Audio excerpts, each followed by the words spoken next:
Okay. You guys can all hear me all right? Yeah. Yes. Good to have a phone and a computer. Okay, so we're in Shin Tet Vav, and let's start with the Shulchan Aruch Sif Bet, because we already really spent the first year on Sif Aleph.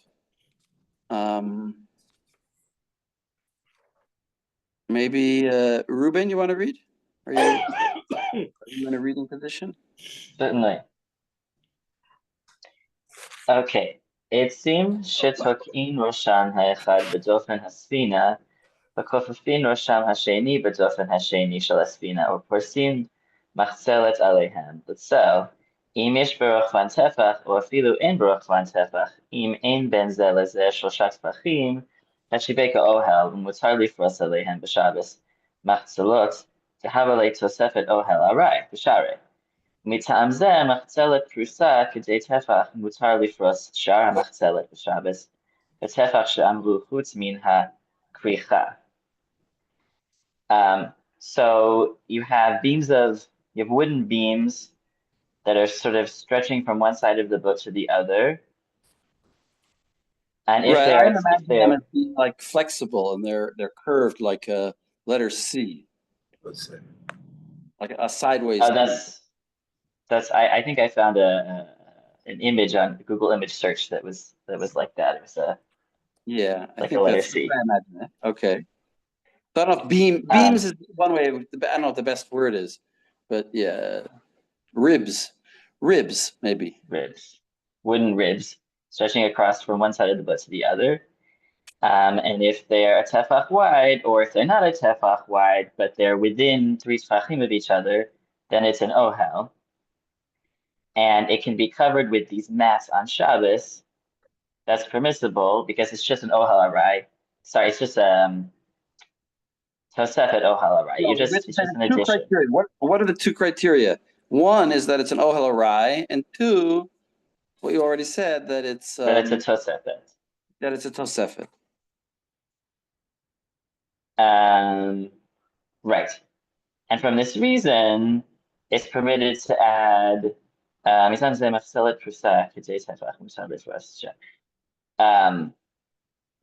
can add the spread mats that are a tefach wide. You can spread the remainder of the machzelet on And I think you're talking Shabbos. about like in any case where you have, let's say you have a year-round like pergola or something, and up above on the beams you have some kind of mechatzelet, a mat or some kind of device to create shade. If it's already there and it's already using up a tefach, you can stretch it out further. In the first case, the boat, that's the quote from the Gemara, and there it's saying that the ribs themselves are the technically are a roof, and therefore you can add more even though it's a separate item. And as you can have a separate item, you can add more roofing even though it's a different material. It's a mat now, but as long as you had at least a tefach already of one thick beam or a thick rib, or they were close enough together that you had lavud. Okay, so that's the din. If you look in Dalid in the Magen Avram, he says like this: Masha yesh notnim chashukim. These are ribs also. Like chishuk is like a hoop. Shel eitz al arisata tinok, on the top of the baby's crib. V'notnim aleh sadin, and then you put on top of it a sheet. In other words, on Shabbat, you put in these ribs you put the baby in, and then you take a bunch of ribs and you stick them over the crib, and then you put a sardine on top of that. That's asur la'asot ken. Elim ken asuya kamoshe katuv po, unless it's like our case. In other words, unless the ribs were already there and they were thick of a tefach. But he's basically saying you can't build a little, I guess people had cribs like that you would cover the baby not with a blanket, but with like a covering to keep, in addition to the blanket, you'd have like a canopy over the baby. And he's saying that's forbidden. Actually, it's an interesting question. They talk about like, you have to think about like a stroller that collapses.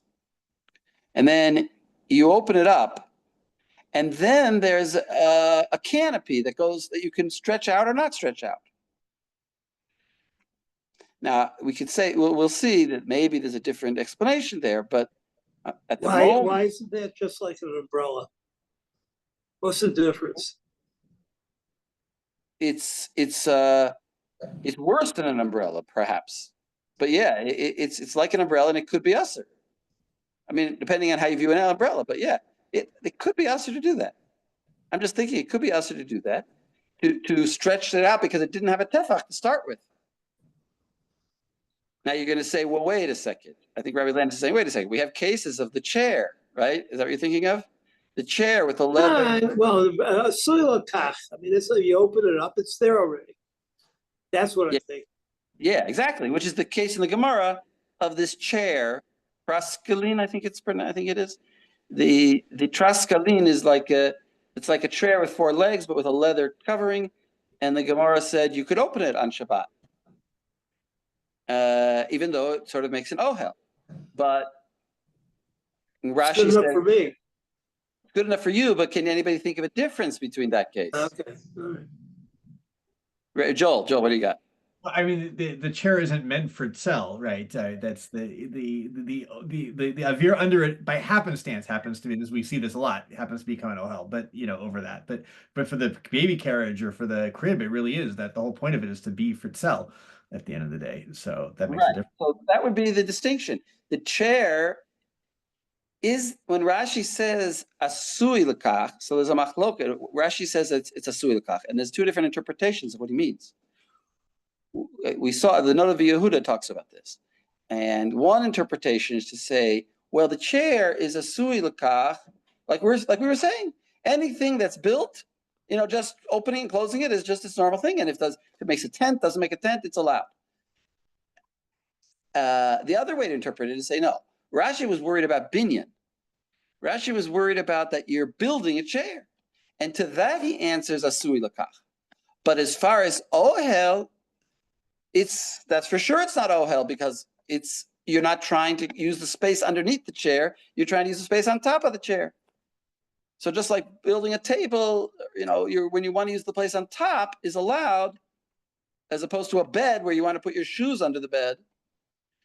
So too, the chair is allowed because you want to sit on the chair. You don't want to hide out. You're not trying to hide underneath the chair. You're trying to sit on the chair. So the question is, what did Rashi mean when he said asui lekach or something? I mean, we're not doing Rashi justice by not reading his words exactly. But Rav Landis's approach, just so you know, has tremendous support. Who supports this? I didn't say this to you. The Chazon Ish learns that way. The Chazon Ish learns that no, Rashi meant that when it's just opening and closing, it's always allowed. So the Chazon Ish actually comes out lenient in this topic. Wait, question, Ori.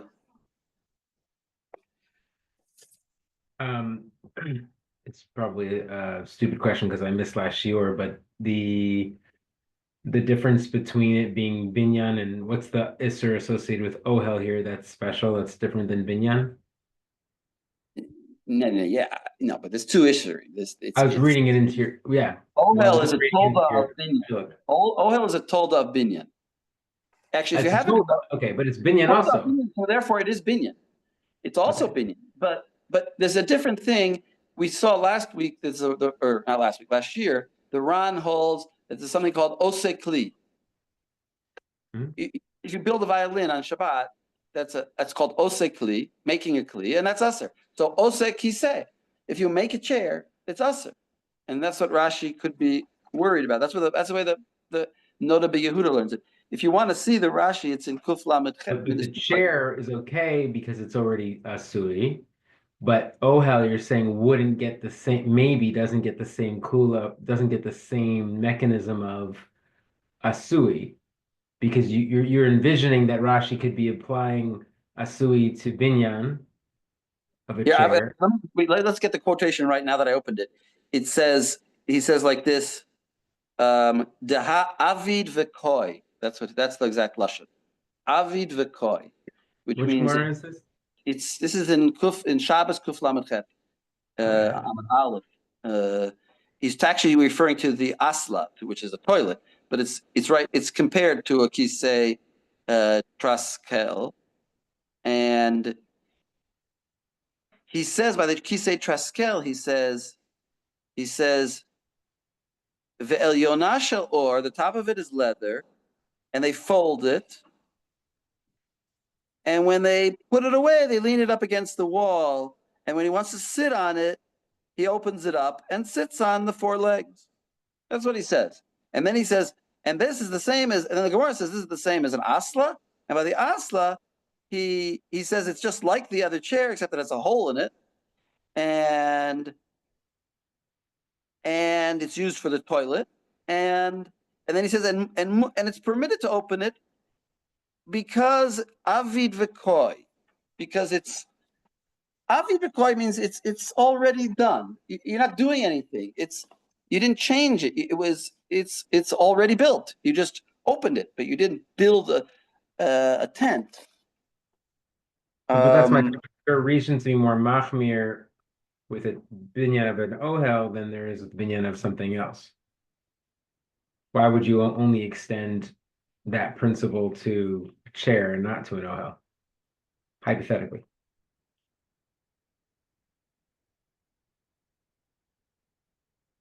I hear what you're saying. Yeah, you're saying if that's a reason to matir for for a building of a kli, then it should also be a reason to matir for an ohel. Yeah. Unless an ohel is somehow different. We have the case of the hat. We have the case of the hat, where the hat is certainly built. It's a hat, after all. You don't even change it. You don't open it. It's just a hat. And the Gemara says that if you put it on your head and walk out,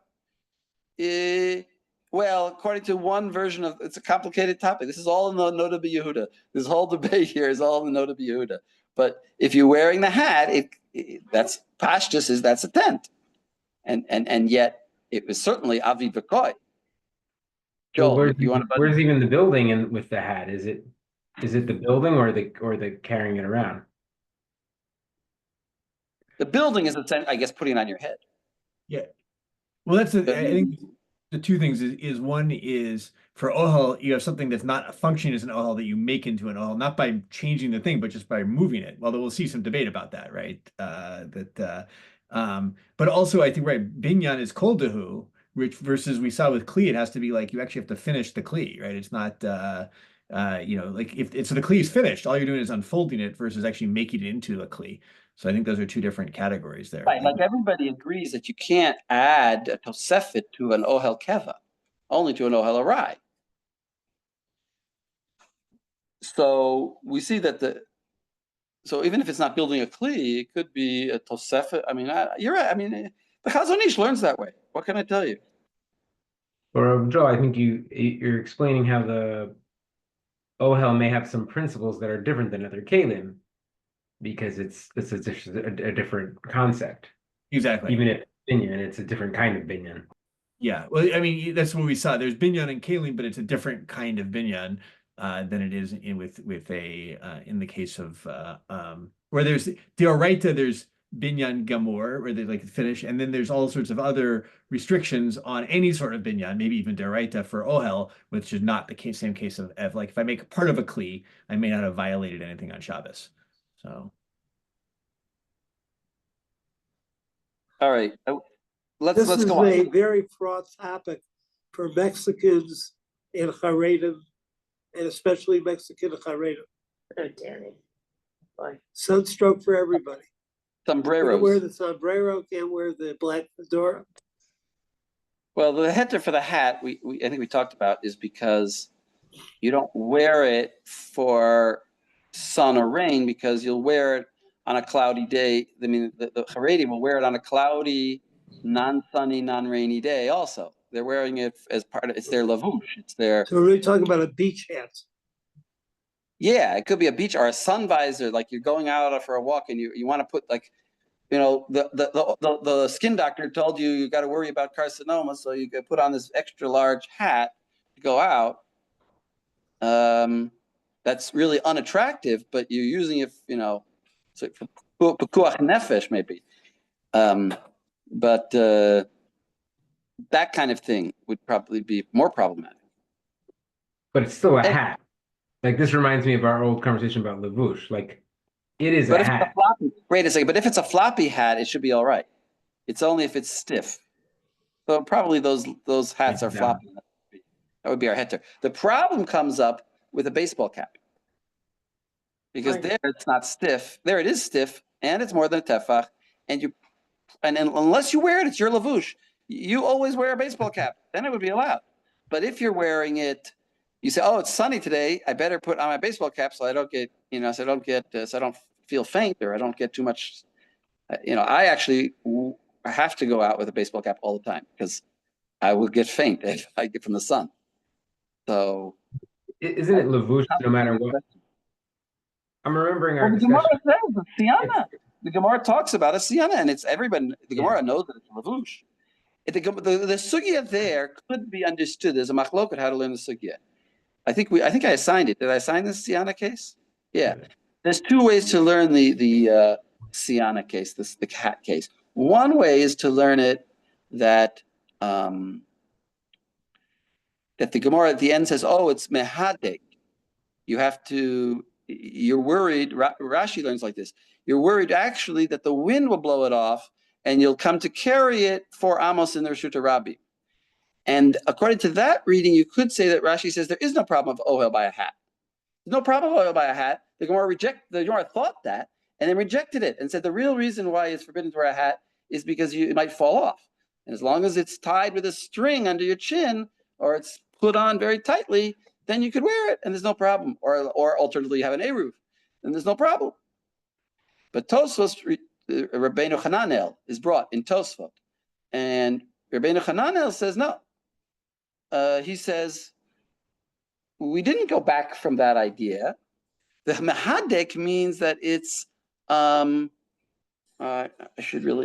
an eruvin, but do I have it here? He says that mehadek just means that it's a good hat, like a strong hat.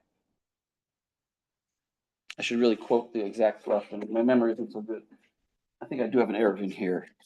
It's in Kuf Bet in eruvin. My memory isn't good for what exact the words they say, but I happen to remember where this is because I looked at it today. I think it's here. Is it here?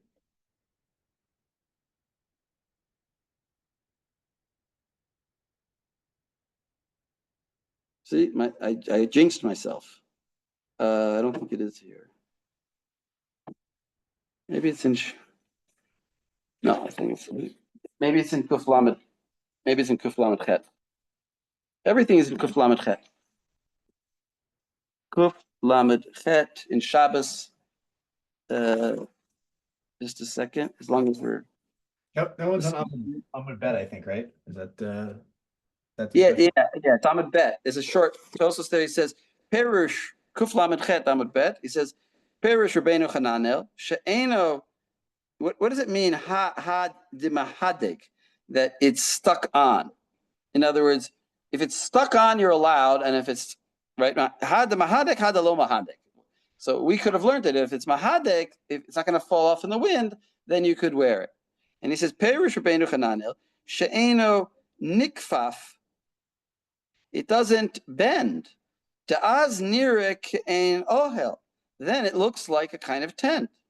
V'lo mahadek shehu nikfaf, and if it's not mahadek, that means it does bend. Vaz ein nirek ein ohel, and then it doesn't look like an ohel. So maybe the prohibition there is like some kind of nirek ohel, but according to the Rabbeinu Hananel's learning of the Gemara, there is a problem of ohel, some kind of problem. It looks like an ohel, or it is an ohel. So we have that case of the hat, even though it's certainly avid v'koi. So that's what leads those people to say that Rashi doesn't learn like that.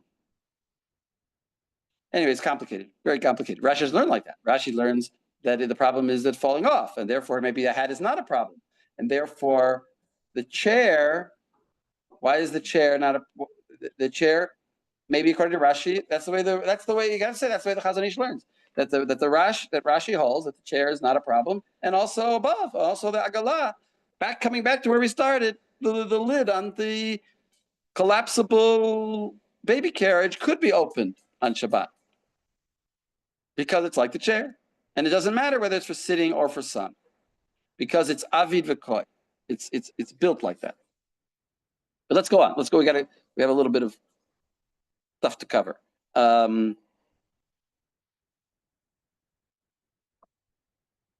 So here, there's a very important Taz, Gimel. Back to the Shulchan Aruch. That was,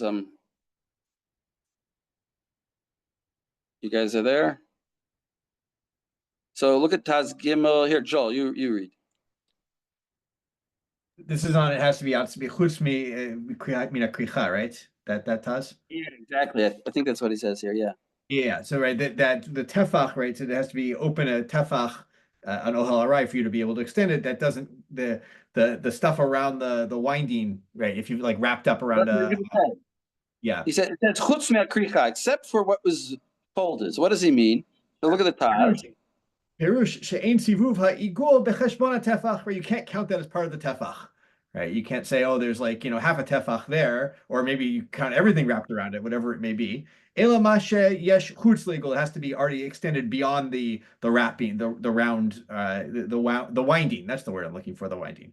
Right. This is important. If you have, like, say, an awning that you are allowed to unravel on Shabbat, well, if you roll it up all the way, then you can't open it. You have to. It's not the fact that it's, even though it's very thick, the awning, maybe it's 2 tefachs thick once you've rolled it up.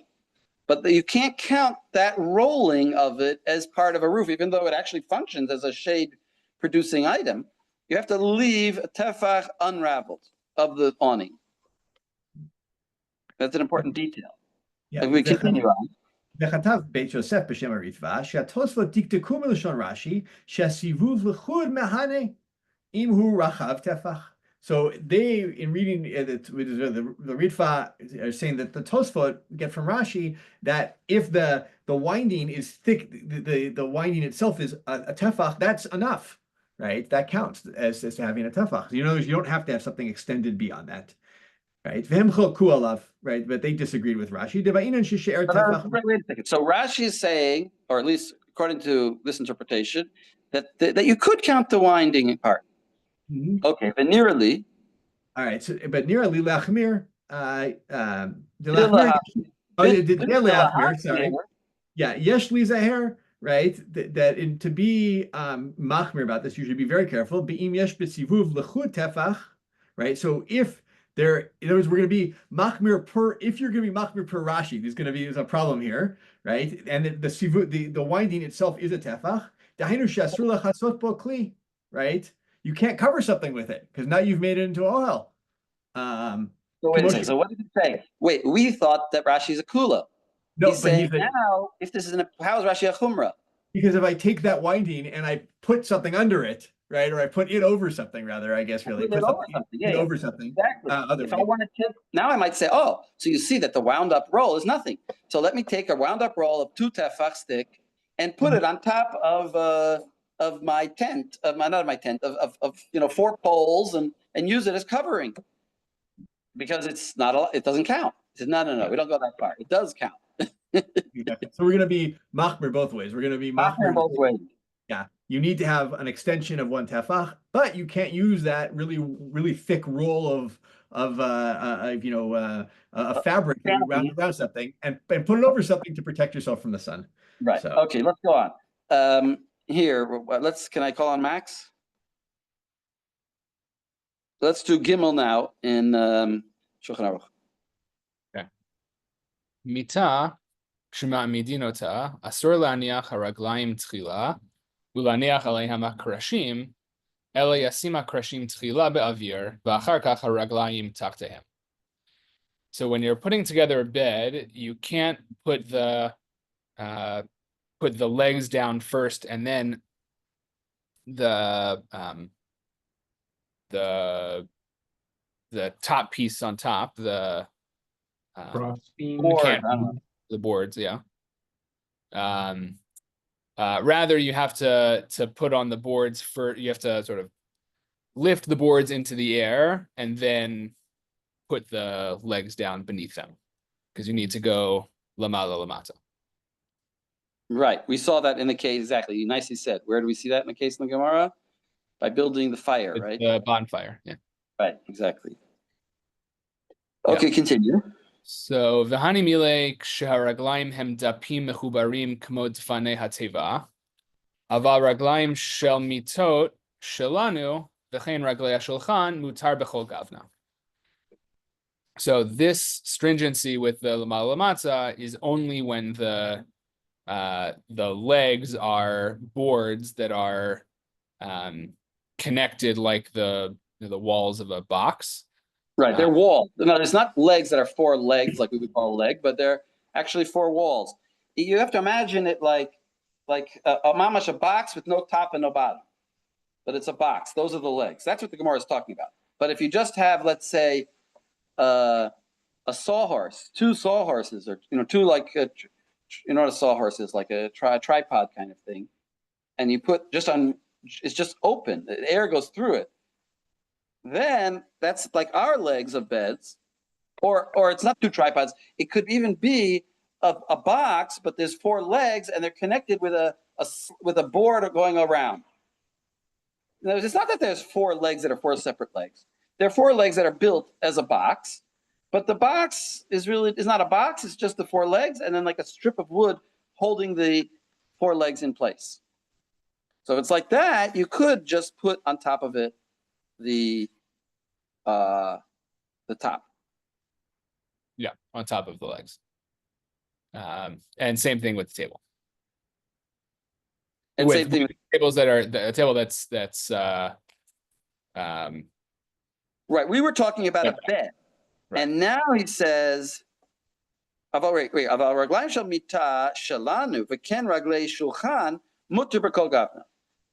says, he throws in the table also, as long as the walls are open, you could do it. You could do it in the normal order. So we have to get involved with both of these, with a few things here. Vav in the Magen Avram. Who would like to read the Vav? Maybe Jacob? Yeah, I can read Vav in the Magen Avram. So, Asur laniach, v'teva rachva sheyesh alaha porat im enam kavua, b'tzirim asur lanicha alaha b'shabbat. So a wide box that has on it like a cloth cover, like a curtain almost. Well, that means a lid. Oh, a lid. Okay. Oh, right. Yes. If it isn't, imagine like a trunk, like a chest. You have a chest where you keep your blanket or something, and it has a lid on it. Im eno kavua b'tzirim. If it's not attached, like with hinges, I'm guessing is. Yeah. Yeah, it's prohibited to put it on Shabbat. Afal gav de ena kavua klal, zena asiya ela fatach ba'alma asor k'mos k'tak di sif yud gimel. Right. So even though it's not attached at all, now Now, exactly. So in other words, if you have a big box, you can't put a lid on it. If the lid comes off entirely, you can't put it back on. Now that sounds like a big stringency. If you look over in Yud Gimel, we're not going to look there right now, but if you look over there, he says, well, that's only if there's a space of a tefach between the lid and the items in the box. If the box is full, if you have a full box of sheets, then you can put the lid back on it, or if it's got a hinge. So That's interesting. So he's positing that if you had like a storage container that just had a few things in the bottom of it, you could take the lid off, but you couldn't put the lid back on, or you couldn't do either, actually. Right? That's an interesting question. If you take the lid off with a detached lid, right? So now that's exactly this case, a teva with a kaparet. Yeah, that's exactly the case. You're asking two questions. I mean, you're asking two questions. You're saying, one, is my case the same as this case? Yes, your case is the same as this case. Then you're asking another question, is taking the lid off also a problem? I mean, you could say if making an ohel is forbidden, then breaking an ohel is forbidden. That's what I'm thinking, but I don't want to be strict about that. I don't know. That's a good question. Anyway, you can't put it up because they have this whole thing about whether it's like already set up like that. They're going to talk about the beds like that. Let's go on. It's a good question. Let's leave it as a question. Dalid. Here, Josie, maybe you'll read Dalid. Not all of it. Don't worry. Just the beginning of it. Look at Dalid in the Taz. Oh, in the Taz. Okay, sorry. Dalid in the. Okay. Hani milik shariglim haim dakim. The Tosfot Perikamevi Wait. Perikamevi Kedayan. This is the correct one. Is right. No, Dalid. I think Hani milik kisha raglayim. Betur ubaashri. Ramazim arba dapim mechubarim. Bekashe dahabe. Shnayim sagi. He says also two. It would be a problem. Two legs with walls. Bekenhu bechavit besamuch, because we have a case in the Shulchan Aruch. It's going to come up of two chaviyot, and you can't put a third one on top of it. And there you see that there's only two walls, so maybe two is also prohibited. Echad mikan v'chule. Mikol makom ze nirli ikar diyesh lomar dekan katav atur b'shem atosos de'im yesh mechitza ad la'aretz asur mashma delo kapinan rak amechitzot v'lekaman katav b'shem. All right, that's all. I just wanted to say that as he brings up the question, maybe two is also a problem. That's the Taz Dalid. Let's look at one more thing. Vav in the Magen Avram. Vav, he said, our tables and our tables and our beds are permitted. And if you look in Zion, he says, "De'ein ohel below mechitzot." We don't have an ohel without mechitzot. You have to have a mechitzot. If you don't have a mechitzot, it's not an ohel. That's why it's permitted. Asura below mechitzot. But what about the case of the boat with the ribs? There, maybe there was no walls, and we prohibited it, unless you had a tefach already. Chatam have a binyan chashuv. That was a binyan chashuv. Did we see this last time? Joel, do you remember if we learned this last time? No, we didn't. All right, that's a binyan chashuv. The gam ikar kavanato la'asot ohel l'tzel. That's a binyan chashuv, and he's trying to make an ohel for shade. That's what he's trying to do with the boat. He's trying to protect the vegetables in the boat from getting sun exposure. So he's building a tzel for them. Aval binyan arai kazeh, but this temporary bed or temporary table, lo mikri ohel below mechitzot. It requires mechitzot in order for it to be called prohibited. Because we're not going to prohibit it unless it has mechitzot. The fizeh efshar da'asur now he talks about this complicated case about chimneys. Can you stick cloth in your chimney? Like, let's say the fire went out, and now you want to keep. It's a big problem with if you ever have a wood burning fire, like an old-fashioned wood burning fire.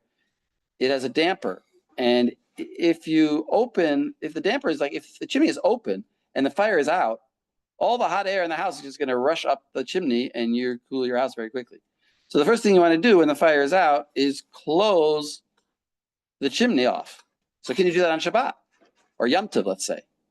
Yom Tov, you can make a fire, but Yom Tov, you could, right? But you can't on Yom Tov make a tent. So can you close it?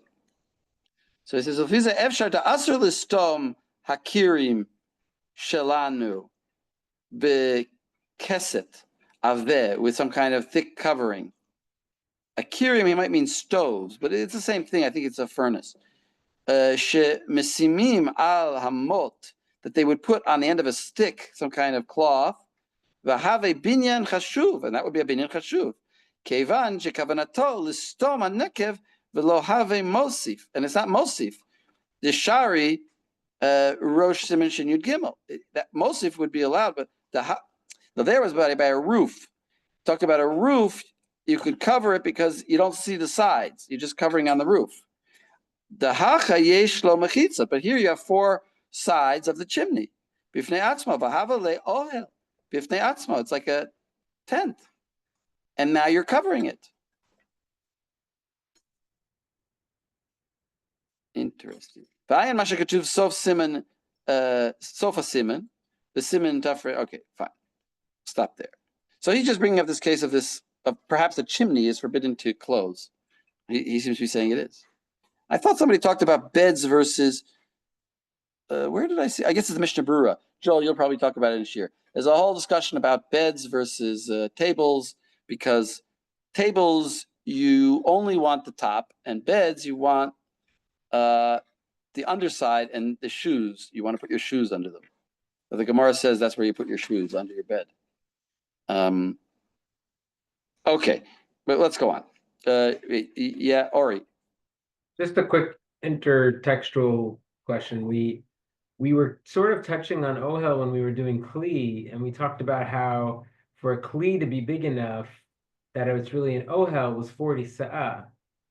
I'm just bringing it up because he's, what was it? The Magen Abraham brought up this box, and he said if it was a tefach, that's sort of a different measurement for, I think, essentially the same thing, to say that this is actually an Ohel and not a Kli. Or, sorry, it would be, it's a tefach for when leaving a tefach, it would be already Ohel, and you're asking about, that was talking about binyan b'kelim. That was a binyan b'kelim. That was 40. Right, but we said it would turn into an Ohel if it was big enough. But I guess it's different. Right, but that was like a building an Ohel. I mean, you're right here. You're also building an Ohel. Yeah, but we're not talking about the size. We're talking about the space. One thing is the size of the Ohel. Another thing is how much usable space is under it. And it's still an Ohel if even though it has clothes in it. It doesn't cease to be an Ohel just because I put clothes in it. But if it's all the way to the roof, then it's allowed. Like a I table. thought he was saying it's only like this. I'm talking about the box case. Yeah, the box case. Yeah. You're talking about in Sif Yud Gimel. Is that what you're talking about? In the Magen Abraham Vav, like putting a cover on a box. Yeah, he said that's forbidden. Yeah, what about it? That would be an Ohel. But then he quotes at the end, Kamosha Katavti B'Siman Yud Gimel.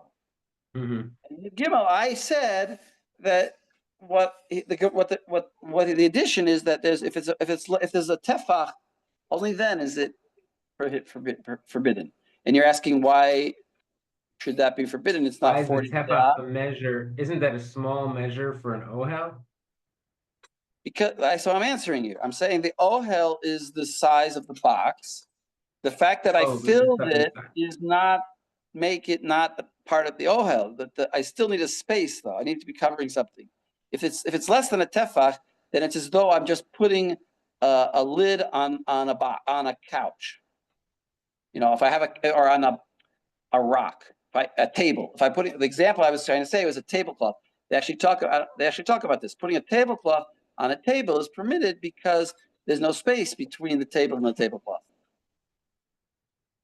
There's no ohel. Tablecloth is on the table, so there's no space. So it's not an ohel. I guess a Anyway, better question would have been. You're right. Whether we categorize the box as an ohel, maybe it has to be 40 se'ah. That's what we said here. Rachav. We said the teva is rachava. Yeah, like a big box. Say the size. I said the size. So it's first of all, not everybody agrees that it's 40, but let's say it's 40. But a small box, we would say, just wouldn't be an ohel because it's too small. Right. If There it's a is that very possibility box that you put toys in, for example, it wouldn't be a problem. We're talking about a teva rechava, a wide box. How wide? We're making now an explanation that it's probably 40, but we could say that. It's not written there, but we could say that. We don't know exactly how wide it is. Okay, let's go on. Dalet.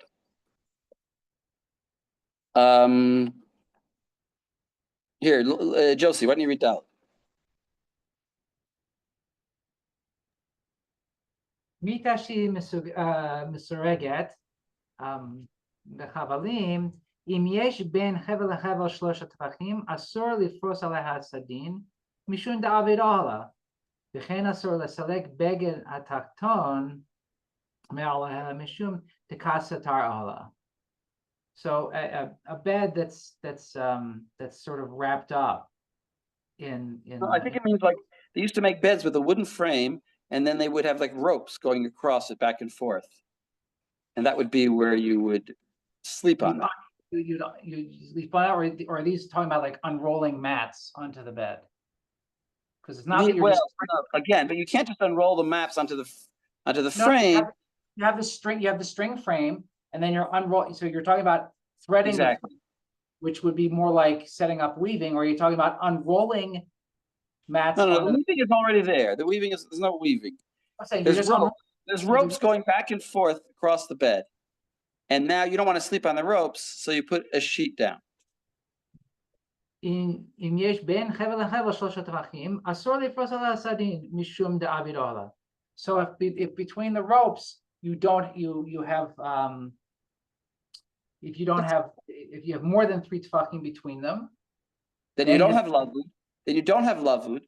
And therefore, when you put the sheet down, you're now making lavud. And you're making a roof. Oh, that's what it says. Mishum da'avid ohel. V'chen asor l'sek beged hatachton me'aleha, mishum de'kasat harla. And you can't put you can't lift up an undersheet because then you're going to be sort of closing off the tent. No, not closing. Sater is to destroy, like you were talking about before. About can you take the lid off? Here, he's saying you can't take the lid off. In other words, if you take the sheet, let's say your kids have a mattress on top of their bed, and they take the mattress off, and you have like, let's say, strips of wood underneath where the mattress normally sits on them, you can't take if the strips of wood are very far apart, like 3 tefachim apart, which is quite far, then you couldn't take the mattress off. But if they're close together, then you could, because the mattress that's already covered, you didn't really do anything. The bed right here behind me is exactly that. It's an IKEA bed that has a number of slats across it, and you put a box spring and a mattress on it. If the box spring weren't there, presumably you'd have exactly this case. Except probably the strips are closer than 3 tefachim. These strips are closer than the 3 tefachim, yes. Well, I think all beds nowadays would be like that. This is like very poor people maybe use just ropes, and they have very few ropes. They don't want to waste a lot of ropes, so they're very far apart maybe. Wait, is this contradict Gimel though? Didn't we say a mita you could make it? So why are we saying here you can't make it? In the previous, you with me, guys? Isn't this a contradiction to Gimel? Wait, why is it a contradiction? Because with Gimel, you're talking about how do you put the bed frame together, and here we're talking about whether or not you put sheets on the bed. No. We're not talking about put the bed frame together. We're talking about can you put a big board on top of the bed? and you have a frame. The frame is just the vertical parts. And now you want to put the horizontal piece. So when you mamidim, you have a bottom frame. In Gimel, you have a bottom frame and you put a board on top of it. Lahaniach alehem krashim. You want to put krashim on top of it. You're trying to basically, like, you have the different like posts and you're putting the board on top of it, right? And Gimel is saying that you have to hold up the board first and then put the krashim under rather than building from the top up, right? So we said that's our sort of trick for making We it said not with so our heavy. beds, you could do it. Huh? But at the end, we said you could do it any way you wanted. No, we said with our in bed. Gimel that you have to, that you're supposed to hold the daf. You don't have to with the bed. Because he says, at the end, he says, This must be a Right, box. but I think part of this has to do, amongst other things, with like the kind of mutter b'kol gavna. He says mutter b'kol gavna. So if it's mutter b'kol gavna in Gimel, why is here at Usser? What do you have to say? It must be the box bottom kind of bed, not the 4-leg kind of bed. We're back to a box bottom like he was talking about in the beginning of Gimel. I want to say Dalit, we're back to a box bottom. And that's why, you have to say it like that. You have to say it like that. If you have a box bottom. Exactly. Thank you. Perfect. So we're back to the box bottom, but if you had just legs like our ones, then this also wouldn't be a problem. It's very careful. You have to read you have to be very careful how you read the Shulchan Aruch, because he's doing a weird thing, which is that he's bringing cases from the Gemara. He doesn't want to like miss a case from the Gemara, so he's bringing them, even though they're sometimes redundant or or not relevant because he already said it's not relevant. Okay, but anyway. I just to solidify that, right? If you read the Mishnah Berurah in Dalet at the beginning, he says Mitashi, right? Well, if el basif gimel al korchacha mayri hacha b'sheyesh la mechitzot hamagiot la'aretz. Exactly. Oh, exactly. So that was my question, and that's the answer. Okay. Now read this next part here, Josie. V'im haya. V'im haya lekar o keset o beged haruz me'erev Shabbat kishiur tefach mutar lefros b'Shabbat al kol hamita. So that's the same as what we saw in Bet. That if you've already got like a pillow there, then you could just add more pillows or even you could even put the mattress on top of the on the rest of the space. But I have a question: could you take off the pillow and then put the mattress on? No, because then it wouldn't be mosif. Exactly. If you let even if the pillow was there from before Shabbat, the minute you take it off, now you can't. Now you're stuck. You'd have to you could do is put the mattress on top of everything and then slip out the pillow from underneath. Okay. Hey. Here, Josie, you're doing a good job. Keep reading.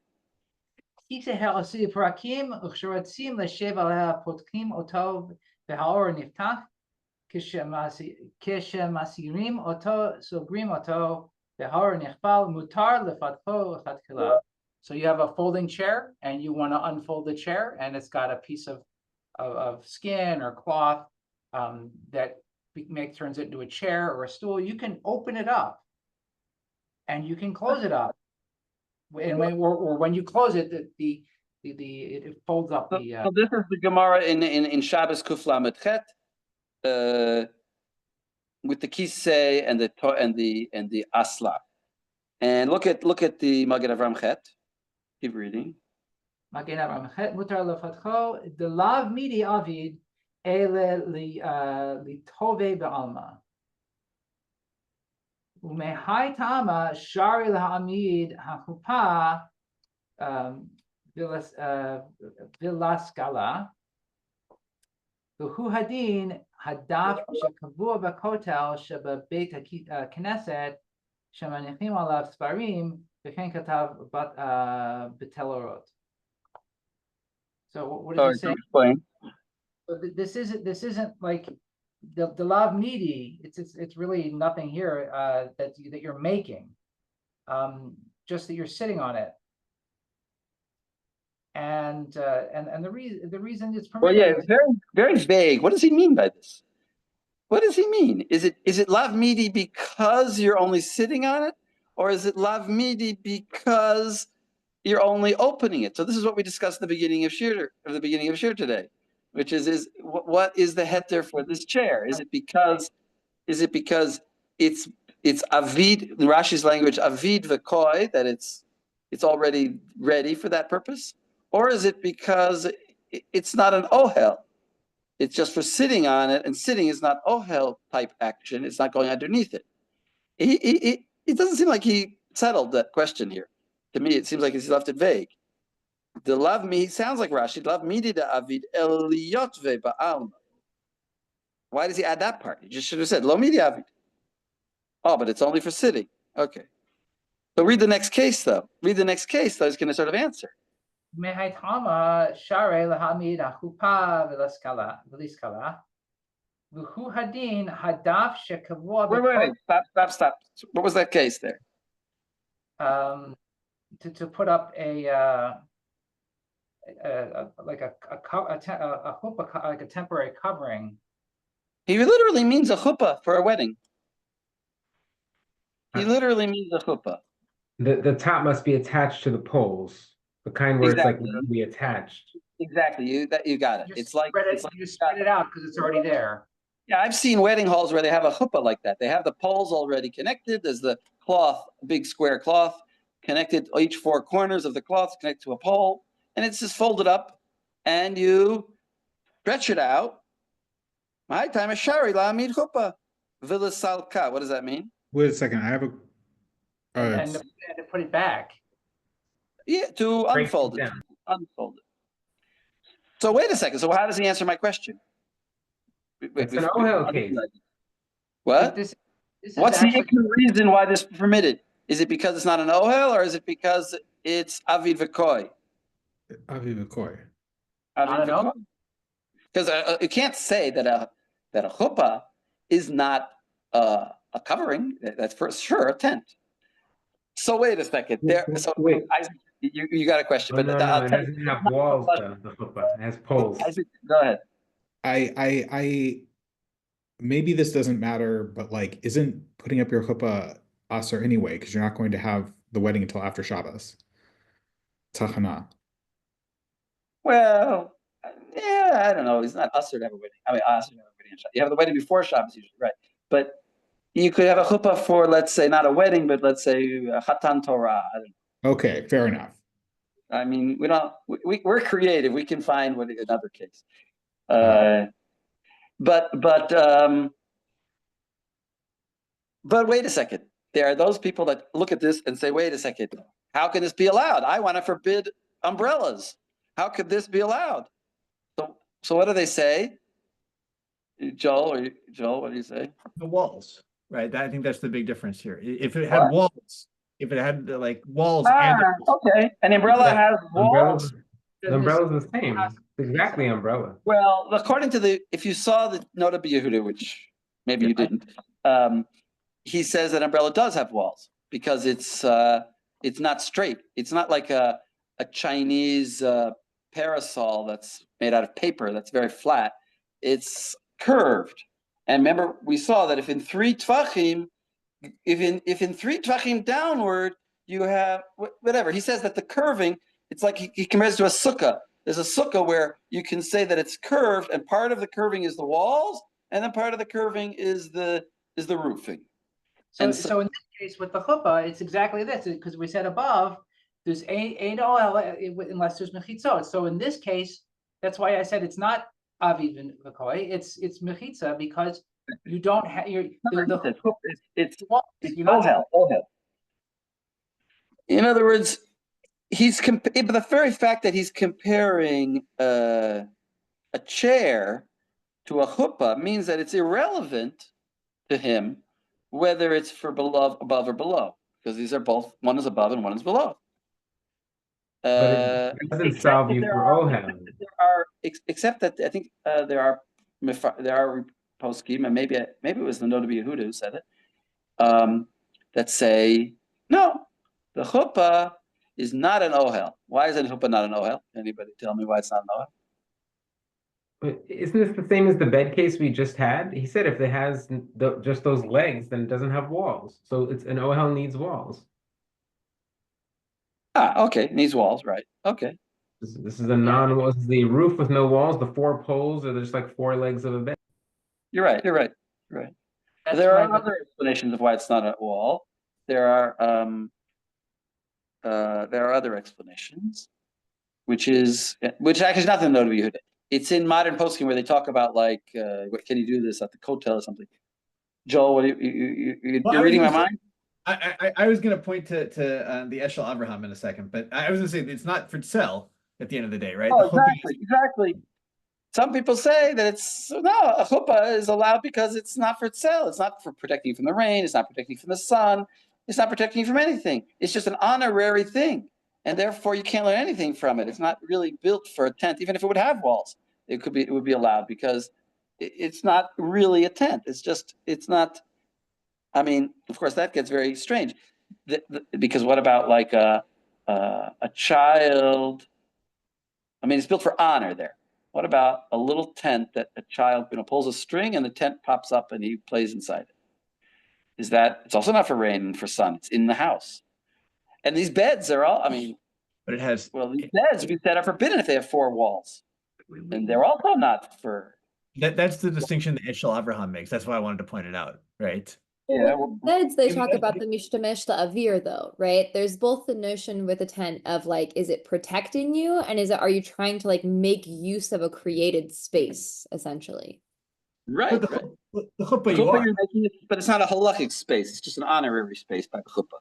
But what do you want? Which number in the Eshel Avraham? Well, but the beds are also not halachic spaces either. But I think it's that you're also not really creating a new space to like store things, right? That like the Taz also talks about this, that like with the dapim on the sides of the bed, they're like, that's a good place, lahatznia, right? To like store stuff. That's like useful, right? And they're like, oh, maybe even with the, like when there's only two boards on the side, you can like put your sandals under there. Right. Whereas the chuppah, like you haven't created like a newly useful space to put things, right? Like you're standing under a thing that is functionally the same as the air next to you. Right. Excellent. All right, let's take a break here. Walls matter. Let's take a break here. We'll come back. Joel, stop the recording. Beginning of Zion? Yes, yeah, it was. I'll skip a little bit of it because I want to get, but he skips the Klala de Milta, right? No, yeah, I saw Klala, and I don't want to read it now. Okay. Let's go on. I just wanted to make sure I knew what you're talking about. It's Zion in the. Yeah, I look. Okay, let's continue. I put my video on. So let's go to hay. Wait, did we do hay? No, we didn't do hay, right? So this is we've been talking about this case, though. So this is the Gemara here.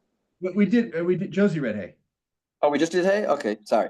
Thank you. I need somebody to be awake because I'm not awake. No, I'm awake, but just checking. Okay, so let's do Vav.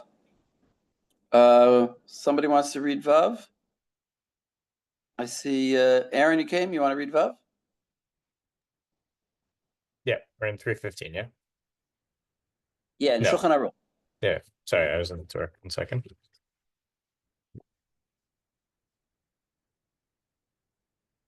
We mentioned this case, Vav, when we talked about, we saw it in the Taz, he sort of mentioned that if there's two sides, that's also a problem, and that's what we see that in Vav here. So go ahead.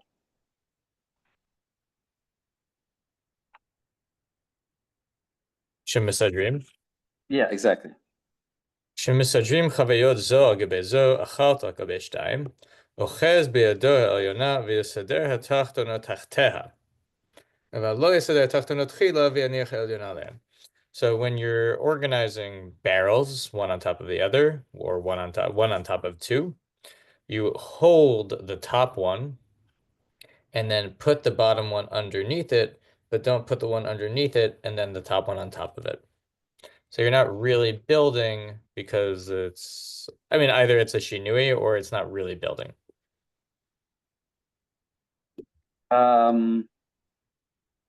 Or it's a shinui. It's a shinui. Yeah, it's definitely a shinui. Here, look at. I have marked. Look at hay in the Taz. אבל לא יסדר. Yeah. צריך לומר, דהכינמי צריך להעביר שביניהם. והיינו שלא יתאפשו אילו לא היה אוויר ביניהם. You need to have space between them. What's bothering him? What's bothering him? When you're holding the one on top up, then there's a space between the top one and the bottom one. And it's that space. No. He's bothered by, why not just build it regular? Why should we be allowed to build it regular? Because it should be like a table. Why like a table? What do we want with the table? We want the top or the bottom? Top. So here also, we don't need this. We're not trying to use the space. We're just piling them up and we're going to put more barrels on top and keep going. We don't need the space that's between the barrels. We're not using that space. We're not going to go sit under there and eat our sandwiches under the barrel. So he says, well, we do need the space, because otherwise it wouldn't be an ohel. If you don't need the space, it's not an ohel. So why do we need the space here, says the Taz? I'm forgetting what yitafish is. Yitafish means like I get ruined or moldy or something like that. Yeah. Meaning we want space so that the barrels can breathe, and so we're trying to make space for the barrels, which is going to inadvertently make an ohel. Exactly. We want the space because we want the space that the barrels should be spaced apart. Now there are those that argue on this Taz and say, "What do you mean? That's not called needing the space. I don't need the space. I want there to be space there, but I don't need the space. I'm not using the space. It's a question of whether that's called needing the space. But okay. Look at Tet in the Magen Avram. Lo yaseder. Da'avid ohel. Vayin sof siman shen yudbet. Ba'af agav davar she'en mikavnim shari. Hainu she'oseh davar ve'en mitkaven la'asot charitz. Ma she'en ken kan she'mitkaven la'asot ma she'oseh. Right, so apropos of the space in between, if you're trying to get the space, you're not really meaning to make an ohel, you're just trying to get the space in between. But here, you are kind of trying to make an ohel because you're trying to make the space, which involves making an ohel. Why is he comparing it to charitz? What is the charitz case? I don't remember. That's like the classic case of malacha she'ena tzricha legufa. Where you're getting the furrow. Right, you pull like a couch and it makes a furrow, and you didn't try to make a furrow, and you're not trying to do it. He says, well, that's different. There I'm trying to move the couch into the house. I'm not trying to make a furrow. But here, I'm trying to make this space. I mean, I am making the space. I don't care about it. I'm not trying to make, maybe I'm not trying, it's the opposite of the Taz. He's saying, I don't want the space. I really would rather them be right next to each other. But you can't say I'm not making the space. I am making the space. Okay, let's continue. Should I keep reading? Yeah, read another one. Zion. מותר להניח ספר אחד מכאן ואחד מכאן ואחד על גביהן. הגה, הואיל ואין צריך להעביר שתחתיהם. Oh, so there you go again. When you put two books, you can put two books and put a third one on top. Now, there's some debate in this thing. Is this a bizayon for the books? You're not supposed to use books as building instruments. And we were talking about holy books. I forget is it Vav or Zion?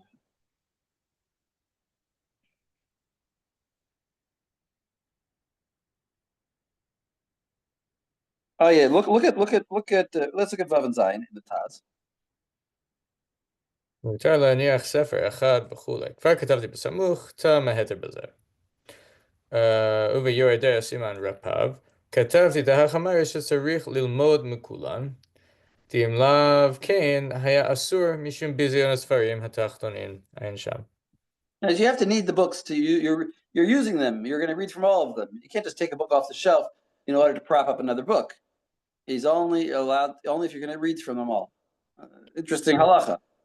Is this, we have them all open? I don't think they're open. No, I think they're closed. So why would the fact that you have to learn from all of them make it less of a bizayon?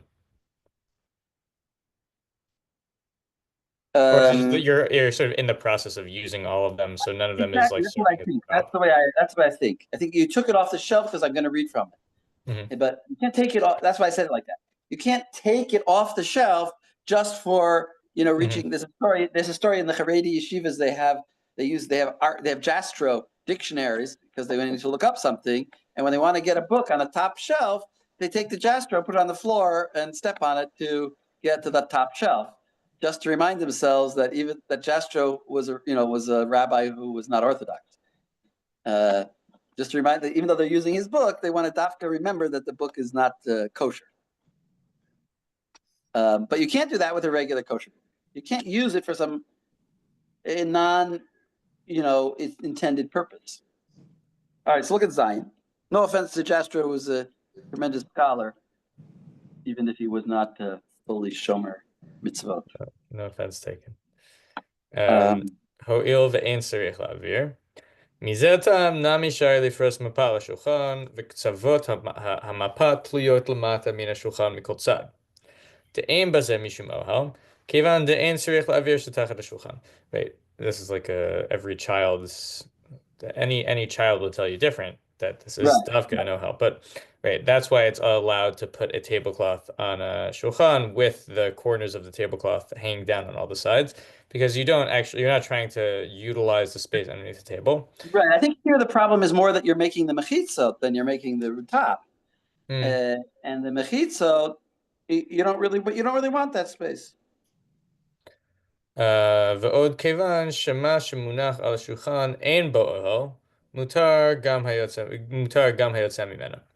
כמו שכתבתי בסמוך לעניין סדין היוצא חוץ למטה. לטעם זה כתב מרי חמתי ז"ל, ושמעתי מי שמחמיר בזה, והוא מפריז על מידותיו.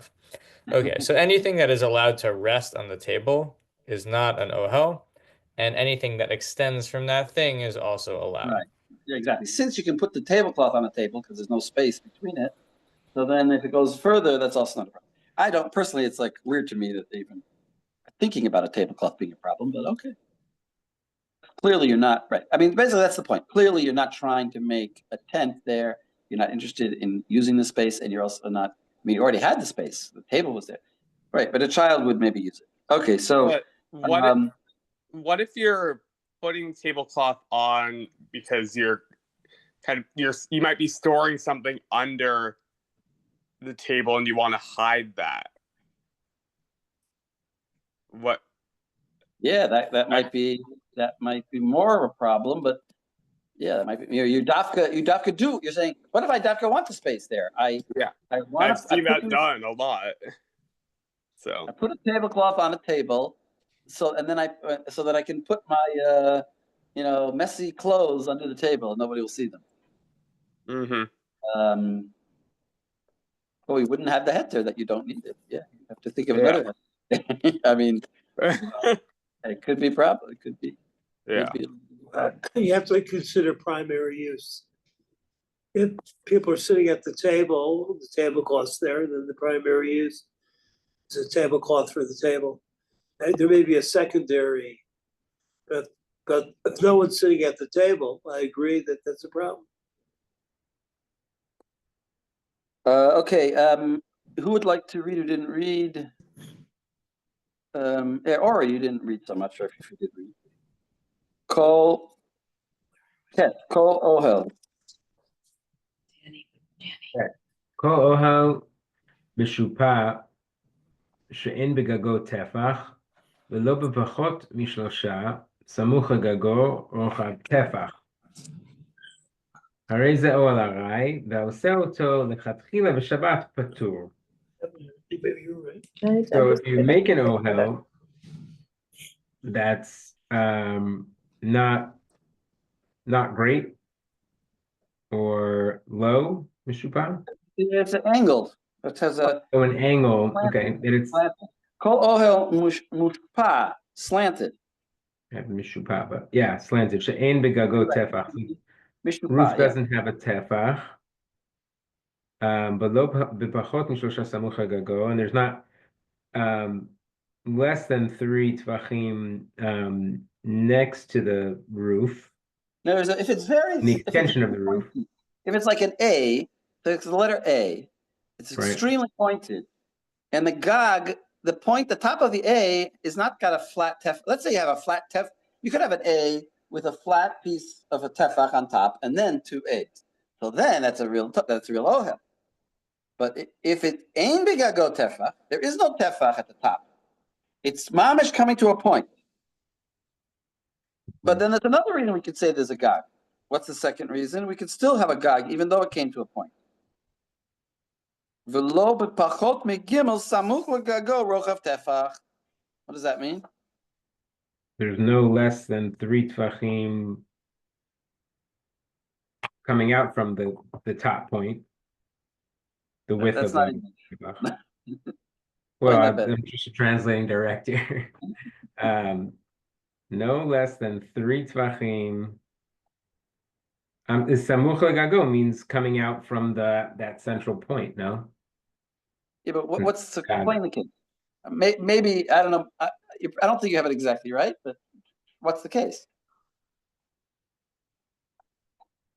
You're saying, well, the case is such that it's sort of a tent. It's very arai. Why? What's the border? What's the definition here? Because the actual center point of the tent that is flat-ish is not No, even there's a no flat. It's a point. Imagine it's a perfect right, point. right. But I'm saying it's not quite a tefach. Whatever it is, it's less than a tefach. Less than a tefach, but it's still a problem because what about this shalosh tefachim? What is that? The angles coming down from it Right. No, it's within are more than 3 tvachim. In other words, it's within a going down of 3. It broadened to the point where it's at least 1. This is math. And then if it broadened to the point where it's at least 1, then we count it as 1. But if it took 4 tefach, right. Those angle ones that are going down are a tefach. It's a question of how wide the angle is. If the angle is very narrow, so that it took 4 tefachs before the distance between the walls was 1 tefach, then it's not. Then that's called so narrow that's not a roof. But right. if it's pointy, if it's less pointy, and by the time I went down 3, it broadened to the point of 1 tefach, then that's a roof. Right. So what are we talking about? So any ohel that's like that. It's like a temporary tent, and it's patur aval asur. If you're doing it on purpose, you're not allowed to make a temporary tent either. We saw you're only allowed to extend the temporary tent. You're not allowed to make a temporary tent. Okay, right. I mean, sitting in an ohel arai because it's sort of a weird tent in this case. Well, this is actually going to be very relevant to the umbrella case because an umbrella doesn't have, it comes to a point maybe, but it's certainly within 3 tefachs that it's going down. It certainly has a roof. What you were saying earlier is that the coming down to the side actually creates sort of walls, according to the Noda BeYehuda. That's also true. That's not what he's referring to here, right? Here he's just talking about the opposite. No, this is the opposite. We have to have a roof. Here we're talking about the roof. Yeah. What you're talking about is the walls. Yeah, but the Noda BeYehuda is talking about the walls. Let me read a couple things here, and then we'll go to the Teshuvot. I'm going to skip Tet, even though it's interesting. Let's look at Yud. Talit kefula. This right. Talit kefula shahayu aleh. I think that's what I asked you to look at in the Gemara today. Talit kefula shahayu aleha chutin shehi tuluya behen me'erev Shabbat umutar lintota umutar leparka v'ken haparochet v'ken haparochet. So this is the Gemara talks about a talit kefula. There's two different definitions, 2 different explanations of what the case is. The way the Rif explains it is that there's 2 walls. Did anybody see this Rif? It's also brought in the Noda BeYehuda. There's 2 walls, and like there's a string or a bar between the two walls, and then over the bar you throw a talit or a sheet, and now you lie down on the floor underneath this talit, and it protects you. So there's some kind of, even though it's very narrow at the top, maybe it's only just a bar, but I guess it gets wider because you're underneath it. I'm not exactly sure why it gets wider, but somehow it gets a little bit wider. Or maybe that could be the way it is. Yeah, that's the way that the Rif explains it. The Rashi explains it differently. He says, no, it's like 4 posts, and you have a talus on these 4 posts, but there's no wall. It's really like a chuppah, like the chuppah that we were describing. In either case, what are we talking about here? It's this talit that it's folded up, and it's got strings attached to it. If you pull the strings, it sort of opens up. It's very much like an umbrella. It's like these strings allow you to extend it. You pull the strings, and then you can open it up.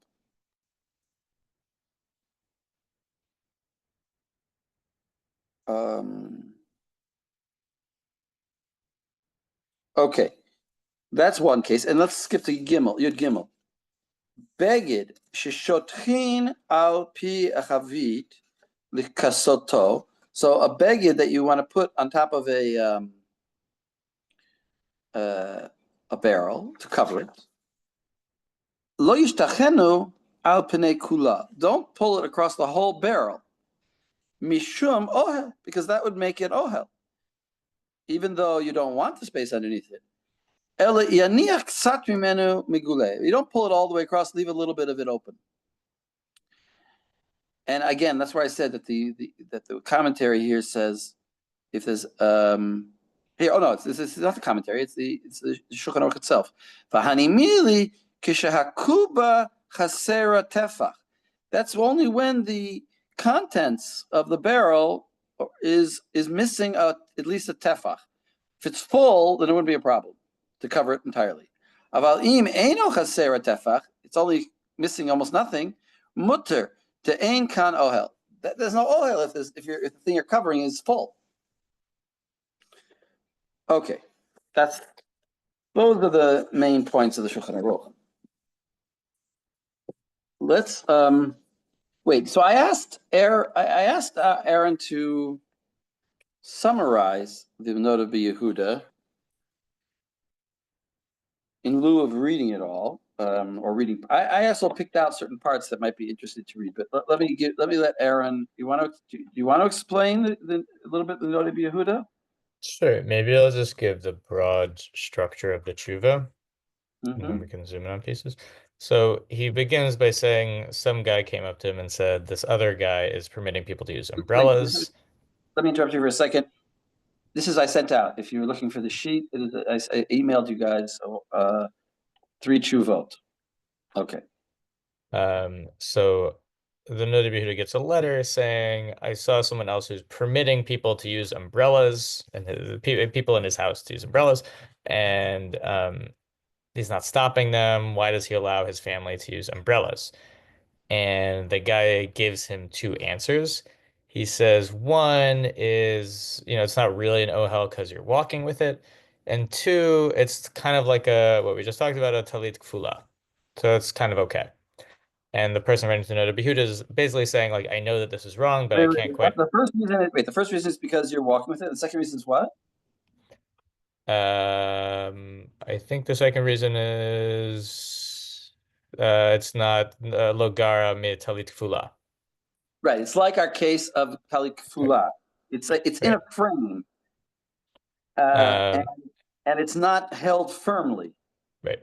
And so the person writing to Noda BeYehuda says, like, I know that this is kind of wrong, but I couldn't exactly figure out how. Can you tell me how?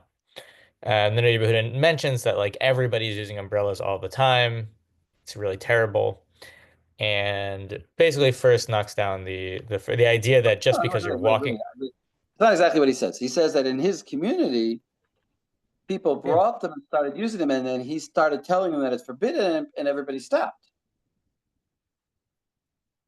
He seems to say that he succeeded in getting them to stop. Yeah, but sorry, I just meant that it was a big problem. Right. And it seems to be that in broader society, I think the implication is that other people are not stopping people from using the umbrellas. That this is an emerging trend that he's like put the kibosh on locally, but I think the length of his tshuva speaks to the concern that it's a spreading trend. And so first he says like the first answer is just not true. Just because you're walking with something does not make it not an ohel. And then as far as the talik tefillah goes, he says, actually, how do you know that a talik tefillah is allowed? First of all, many of the Rishonim don't allow it, so it's at least asur d'Rabbanan, and it may actually even be asur d'Oraita. And then he offers some other possible reasons why, after knocking those down, he says, actually, I could even come up with some better reasons. And first, he gives a couple of different reasons, but the main ones are, one, it's kind of like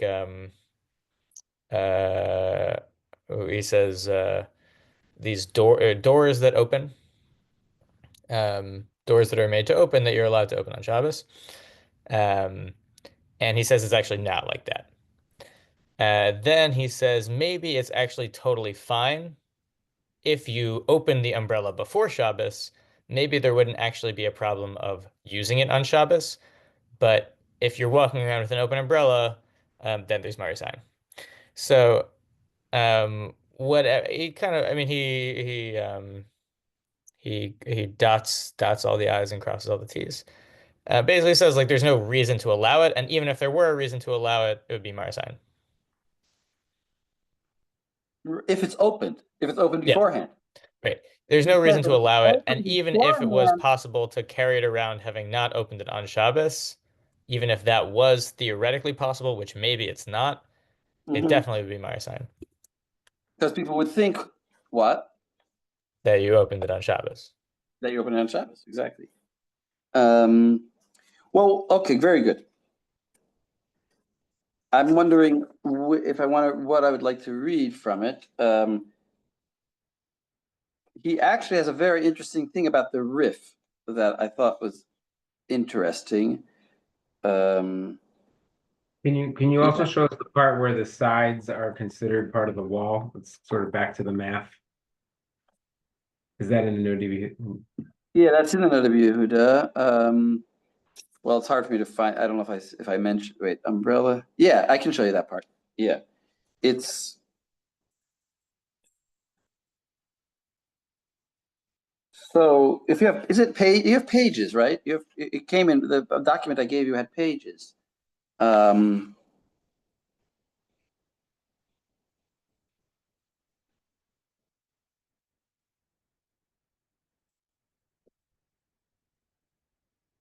Here, look at the second page. Let's just jump right to that thing that you just mentioned. You see where it says V'gam Harosh at the very beginning of the second page? Maybe Joel, you want to share that? You want to share the screen with the? Maybe just do a share screen if you have. I was looking at it on my iPad, so I got to pull up on my computer if I want to share my screen. Hold on. So, might be helpful. Give me 1 minute and I'll pull it up on my computer. Or I could try it. Yeah. I made you the host, so make you do more work.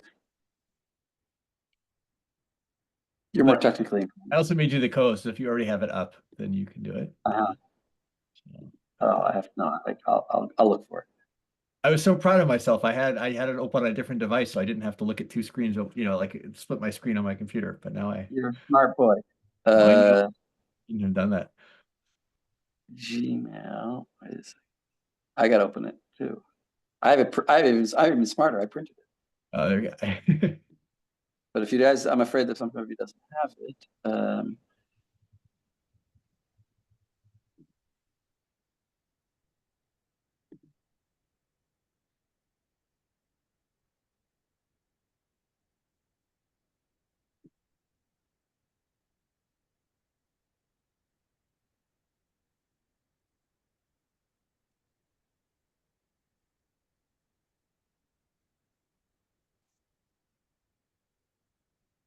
Here, okay, I got it.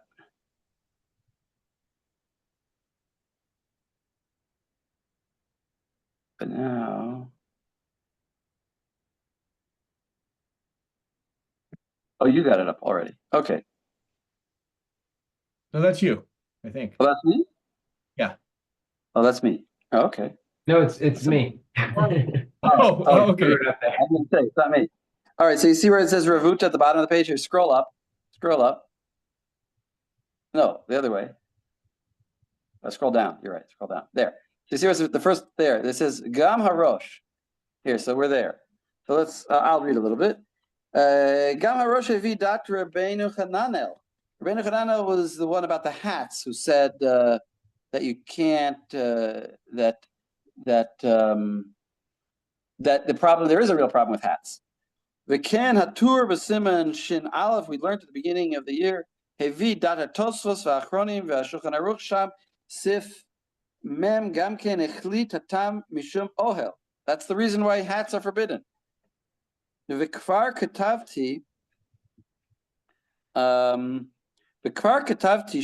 divrei Rashi ein raya listor hadin. Even if you go like Rashi, not like Tosfos, it's not provable that Rashi really doesn't hold that way. You could say that Rashi holds that also it's ohel by hat. He just is arguing about the Gemara.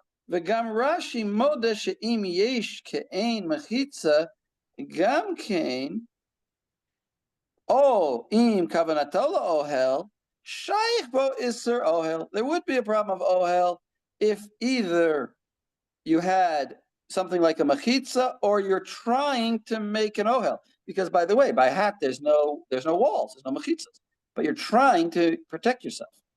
Shaykh bo iser ohel. It would be shaykh iser ohel. V'harei a parasol. You see, you with me there? V'harei a parasol, exactly. You got it. Yeah. A parasol is parasol means in French for the sun, and in rain umbrella they call it parapluie for the rain. So a parasol, he means just in Yiddish. I think they just use the word parasol for everything. So v'harei a parasol, kulhu itnahu be sheyesh samoch elishlosha migago yoter mirochav tefach. It says every umbrella has at least a tefach by 3 going down, like we just learned. The yesh lo dafnot. This is what you wanted already. And it has walls. Ki hashipua lamata chaholech ba'orech kama tfachim, because the shipua going down is several tfachim long. Hema dafnot. There are also walls. Velo tachshov kan chaholech b'shipua. It doesn't matter that v'anu choshvim elyono shel hashipua lagag. We consider the top part of the shipua to gag to be a roof. Ech nachshov, and you might say, ech nachshov yeter hashipua ladafnot. How can you say you can't have it both ways? You can't say that it's also a wall. Divadai kihu kenhu, because that's for sure true. It is a wall. Midi dehave sukkah, just like sukkah. Asuya kamin srif. That when it's made like a pie, like in a dome shape. Da'ad gova asara, because up to the first 10 tfachim height, mechashev hashipua the dafnot. It's considered the wall. Umisham v'lamala mechashev schach. Then it becomes schach. V'ohel and an ohel. Ve'im yesh begago tefach o toch gimel tfachim samuch legaga rochav tefach kashera. That sukkah would be kasher. Bein the Rebbe Eliezer, bein the Rabbanan. Va'ayin Magen Avram. Okay, ve'im ken. Lo yadati al masama chacham hamatir. I don't understand on what this rabbi permitted. Umashe katav sha'arambam etzrich sheyeh mehudach. And what he said that the Rambam says it has to be mehudach. What is mehudach? It means that it was like hard. Al rosho, or mehudach al rosho. The Rambam says gam ken lo yadati maho il b'zeh. I don't know what he's trying to prove by that. Halo gam zeh parasol machazik biyado al rosho. In other words, he's holding it by his hand and keeping it above his head. Vaharehu mehudach al rosho. That's called firmly above his head. Firm, it's not going to blow. It's not going to fall off in the wind. You're holding it. This is an interesting question. I'm not sure. A little bit rubbed me the wrong way when I read this because, I don't know if you call that mehudak if you're holding it, because the holding it is because it's not mehudak. That's why I'm holding it. In other words, but whatever, he calls that mehudak. Okay, anyway, that's what you wanted. That was the section that you were mentioning there. He says that it is the walls. I'll skip a little bit.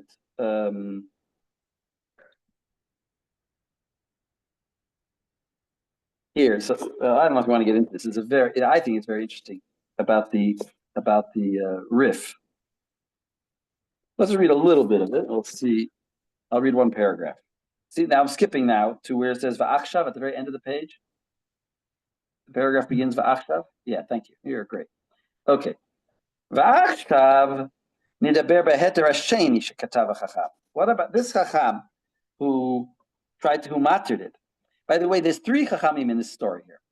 The first chacham is the chacham who's writing this letter to the Noda BeYehuda.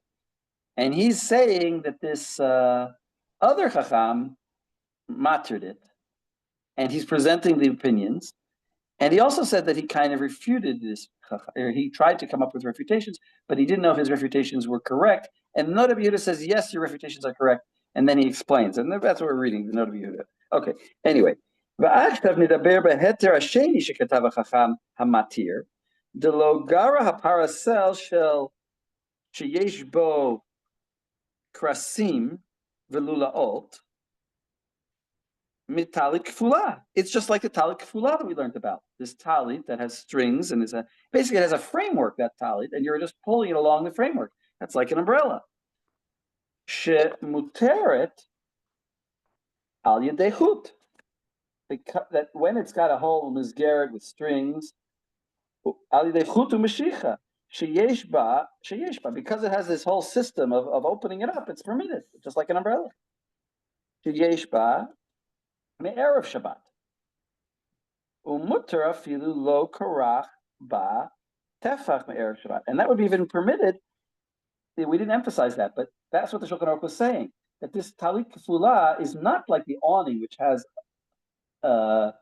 already built in, it's already like an extended amount of one tefach. This talit kefula has nothing. It's very narrow, doesn't have a tefach, and it's still permitted. Why? Because it's in this whole framework that just pulls with string. Va'omer ani lechacham hazeh. Here's a great line. Ervecha erva tzarich. Anyone know what that means? Arevcha, maybe arevcha arva tzarich. Like it means you're guarantor. What? Like a guarantor. Yeah, guarantor, exactly. Your guarantor needs a guarantor. You thought your guarantor is not so stable. He needs a guarantor. He says your case, the case of the talit is not a good proof. Talit kefula mi hetir lecha. Who allows that? Nechsi anan al mi nishan val mi yesh lo l'smo. Harei harif sham beperech tole katat. Here's a quote. Im rach aleha chut. And he explains. Remember I said there's 2 perushim.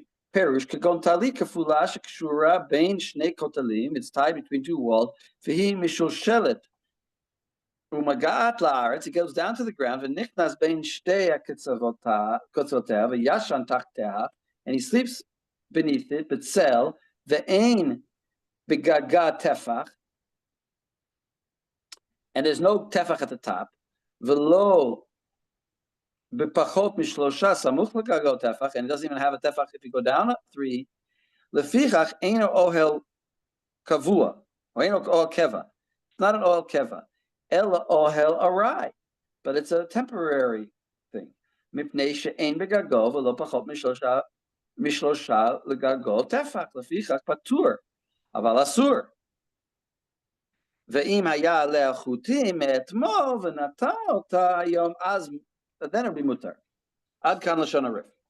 So the Rif says that it's forbidden even if it doesn't have a tefach. It's only permitted if it has these strings. V'kama hilchata gebirta anu lamdim midivrei Rabbeinu Arif. How many important halachas we learn from the Rif? Halal for these words. Hada she'ena mo'il chut. The chut doesn't help. Umeshicha ela be'ein begaga b'pachot mishlosha gag tefach. It's only when there's not a tefach there. Ha yesh ba tefach, but if there would be a tefach, like in the umbrella case, lo mehane chut umeshicha, then the chut doesn't work. Also, it's already not like the umbrella. Va'od anu lamdim chidush gadol midvarav she'im yesh begaga o pachot mishlosha lagago tefach harei ze ohel keva. It all of a sudden magically becomes ohel keva, even though you only want it temporarily. But if it has a tefach, then it's ohel keva. Chayev skila, and you're chayev skila b'mezid. That would be mamash aser minatorah chatat b'shogeg v'arei katav she'ein begago v'lefichach anu eno ohel keva umichlal lav atashomea hen. And from this klal of a lav atashomea hen, you hear true. You hear, notice when he says that it's not a problem if it doesn't have a tefach, you hear that if it would have a tefach, it would be a problem. Shim yesh tefach hu ohel keva. Anyway, he goes on, and he basically says that the reason why the Rif allowed it was because there was only 2 walls. But had there been 4 walls, he wouldn't have allowed it. And the umbrella has 4 walls. Like we saw before. Let me skip a bunch because we don't have any time.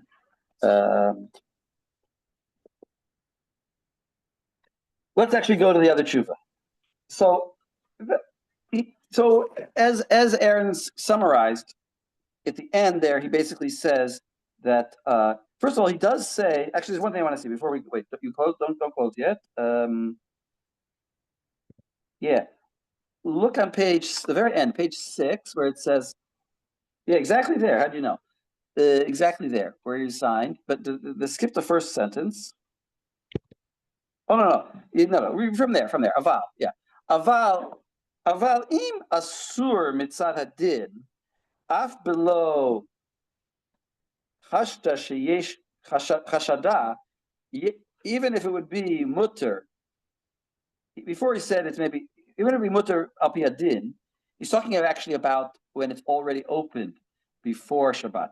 Yesh ladun shekevan shekfar hu me'etmol ubekol makom shehu omed ohel. It's already opened and it's standing as an ohel. Who im kain mali shehu omed b'makomo o shenoso al rosho. Ele sheyesh svara gam kain le'asor sheze ma'hil ata al rosho u'mechashev asiyat ohel. V'raya ledavar si'ana ledat Rabbeinu Chananel va'Rambam she'asur mishum ohel. He's basically saying that from the case of the hat, you see that even if it was opened before Shabbat, he says, by the way, to open it on Shabbat is for sure asur. Whether it's Durabanan, because an ohel is ohel arai, or it's an ohel keva, maybe it's even an ohel keva according to the Rif, because it has a tefach. That's his first thing. But if it's already opened, he says that's forbidden because of marit ayin. And then he says, and it may also be forbidden Durabanan, not just the marit ayin, because when you walk with the umbrella, it's just like the hat. You're making a new, like saying, just like if you move, you're making it in a new place. It's like you built an ohel and picked it up and put it in a different place. So that's called building an ohel. Okay, and now I don't know if Miriam is here. Miriam here? No. All right. So in the little time we have left, we got to see the next tshuva is the Chatam Sofer.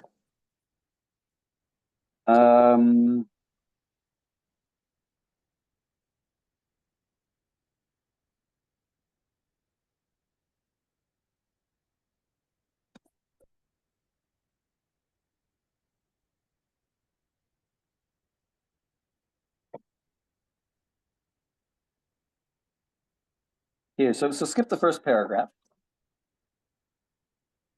Yeah. Oh, you're already there. Va'achar iyun ha'iyun hadak hetev omer ani bivadai lisa parasol b'Shabbat lav mishnat chasidim hi. It's certainly not the best thing. It's not the behavior of a chassid. It's not the behavior of a person who is careful about the law. V'shomer nafsho yirchek mimenu. He who guards his soul will distance himself from this. Aval makom makom lefi ani ezdaiti eino kamo shechashav hagaon zechet tzadik levracha. He's talking about the Noda BeYehuda. His mom is talking to the Noda BeYehuda. The kol melacha de lo ashkechan kavte b'mishkan lo mechayev alei b'Shabbos. Because if it's not a melacha from the mishkan, you're not going to be asur d'oraita. So don't talk to me about the rif, telling me that it's asur d'oraita. The zel lashon Yerushalmi, sof perak klal gadol. And here's the quote: Ma binyan haya b'mishkan. What building was there with the mishkan? Shayu notnim krashim al gebe adanim. They put these boards on top of these silver bases. Uparich lav l'shah haya. Isn't that just temporary? Amar Rav Yossi mitoch shayu nosin v'chonin al piyadibur. Since they were moving by God's command, kemi shahayu chonin lolam. It's as if they were not moving. It's as if they're permanent. They were permanent because they didn't know when they're going to move. As far as they knew, just as they stopped it, they're going to be there forever. Amar Rabbi Yitzchak bar Rabbi Bon Mikevan she hivtichan HaKadosh Baruch Hu lachnisan le'eretz Yisrael kamo shehu l'shah.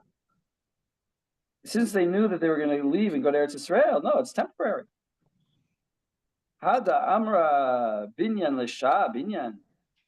Hada amra min hatzad binyan. Hada amra afilu natun al davar acher. Hada amra binyan al gabe kelim. V'dachi binyan adanim kekarka dami. Binyan adanim is like in the ground. Upasach kena Rambam. Perach yud mishabas halacha yud bet. The binyan al gabe kelim lav binyan hu. We got to get to the answer. Mefarish le v'hu hadin de lo dami le mishkan da adanim kekarka dami mighty le v'Yerushalmi hazeh mighty le arashba. Okay, he's going to say Lamadnu Yerushalmi. Next paragraph. Lamadnu Yerushalmi hazeh gimel tamim shelo yeh parasol shum nidnud isur min Torah al kol panim. I'll prove to you that it can't be asur min Torah from this Yerushalmi. Hadada have le binyan l'shah. Because even if it's a binyan, even if you're going to tell me that it's opening umbrella is binyan, it's temporary. Perush binyan l'shah shehu asui mitchili. La metchila livnoto with the sotro. I'm going to build it and take it down. The shato whenever I want to close it. V'chazor livnoto and with the sotro. I'm going to keep doing that. Kol shah kemot shahayav mishkan asui. Upligi amarai leman damer mitoch shayu chonim al pi hadibur have le kebinyan olam im kain hadrinan leklal. In other words, he says some people say, no, it's really like a binyan. It is like a binyan. So then we come back to the cloud, the binyan l'shah, lav binyan hu. In other words, he says, basically, binyan l'shah is not a binyan. And they had to say that in the temple, it wasn't, even though it was temporary, it wasn't really temporary. But if it would be temporary, then that wouldn't be a malacha on Shabbat. The only things are permanent were a malacha on Shabbat. Only building that was permanent. So it was permanent. So he's just proving that from here. Go to the next paragraph where he says, Delo, yeah. Delo matzinu ki yotze bezeh b'mikdash shahayu ha'ohel over makom l'makom. An ohel, by its nature, is something in a fixed place. It doesn't move around. Now the next paragraph. V'od ba'shlishit she'ein ohel d'oraita ela kishamechitzot megiot la'aretz. So he says, maybe you're right, Mr. Noda. Harav Hagadol, really, the huge Gaon, and he does I actually, when I was reading it, I was thinking of, he's kind of coming from the world of Pilpul, because he doesn't give us so much of a svara for the Rif as he does just technically explain it. In any case. Yeah, but this third reason seems very understandable. Yeah, the third reason is very good. I mean, it's really, it's terrific. Yeah, he says it's also common sense. It's also common sense. Right, the mechitza don't go to the ground. You're right, Mr. Noda BeYehuda, Rav Noda BeYehuda, that maybe there are mechitzot by this umbrella, but they're way up in the air. They don't come to the ground. Certainly not even within three, and certainly not within 3 tvachim of the ground. By the way, I thought, okay.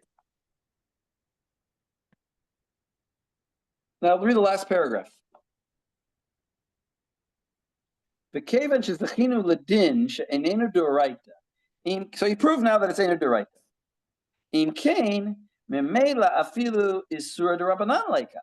So why should there be an isur d'Rabbanan? Shaharei tali kafula isbe chutin sharinan. We allow the talit and afilu latchila, as long as they're v'hachanami krasim v'lulaot have kechutim. They used to make umbrellas out of like feathers of ostriches, something like that, or whale bones. All these pieces that are there, it's already set up. Have kechutin, k'moshe katuv, k'moshe katav Noda BeYehuda atzmo. Noda BeYehuda himself admitted that it's like this case. He just said that case is asur d'oraita, and this case is more like asur d'oraita. He said that case sometimes is asur d'oraita. Right. The Rif doesn't say it's always asur d'oraita. It's only when there is a tefach. And he says by the umbrella there's a tefach. And I think that what he's basically saying is there isn't a tefach when you, well, no, he says like this, that over there by the case of the Rif, the sheet came down all the way to the ground. Here it doesn't. It's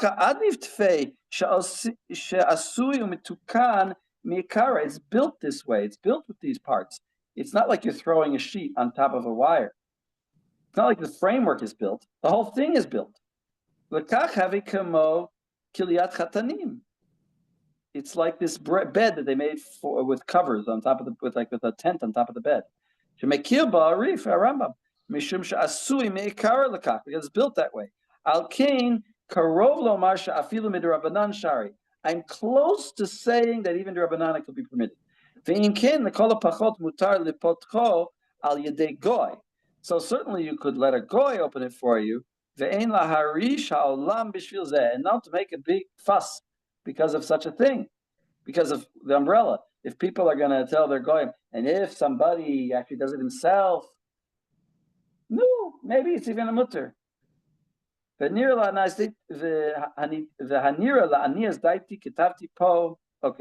Hainit Esther.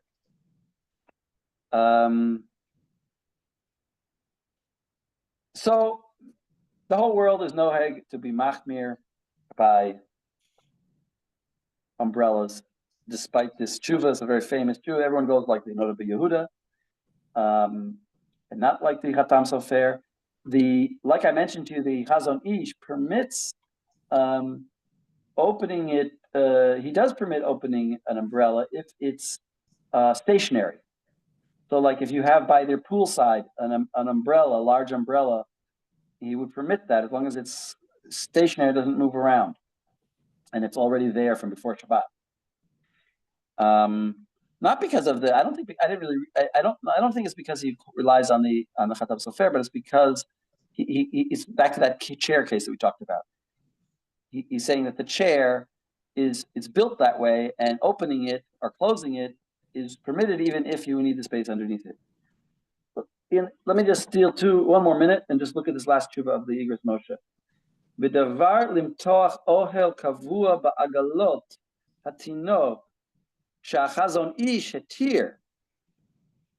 So again, the Chazon Ish would matir this agalah that you open up, and then it has a roof that you can pull over or not pull over. The Chazon Ish permits it, like we said. V'yesh lepakpek b'devarav. Rav Moshe Feinstein doesn't agree. He's going to find fault with it.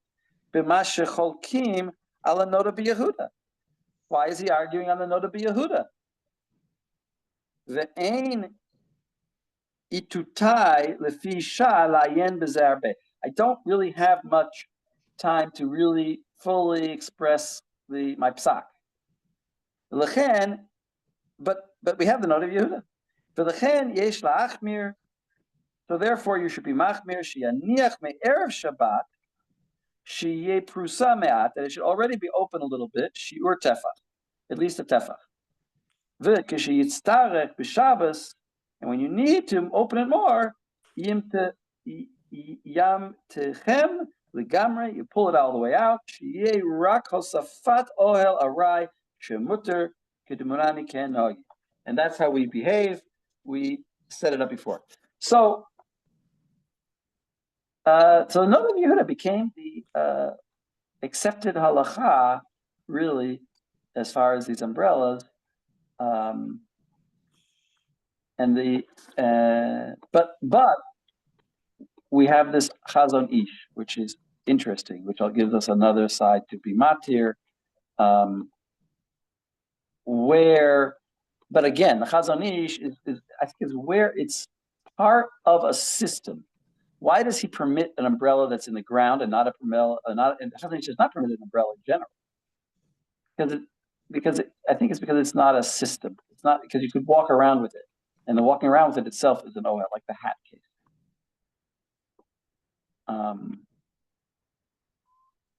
Anyway, that's ohel.